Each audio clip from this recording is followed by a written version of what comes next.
Kate, is it better to have exposure to restaurants or to retail? I mean, I know they have both, but I guess we're seeing a little bit of what the tilt is overall. Might be bad for the current environment, but good for the long term. Yeah,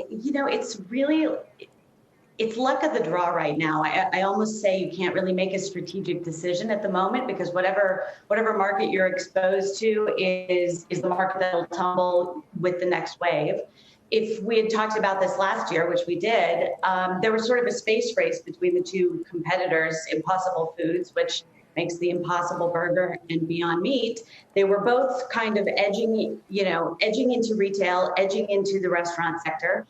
And at the end of last year, Beyond had made some real strides in landing some serious franchising contracts. So it was Dunkin' Donuts, it was Starbucks, and it looked like they were going to come out ahead.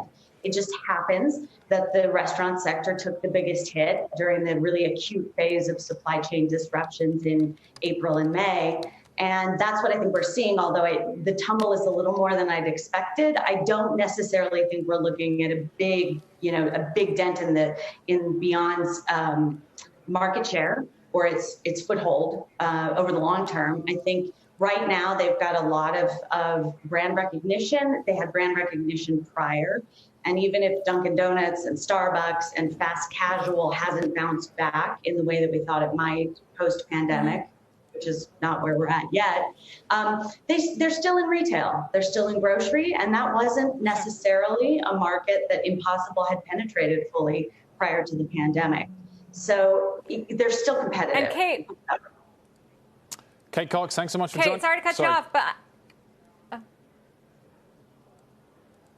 Go ahead, okay, no, Kate, I just wanted to follow up and ask you, clearly retail worked for them, right? And they proved themselves through this pandemic, as so many other the staple brands did. Just wondering what you think is next for this category. I think they're going to stick it out in retail. I think that I don't know that there's a whole lot more to say about plant-based protein at the moment. Right now, it seems to me the name of the game is, can you survive supply chain logistics problems?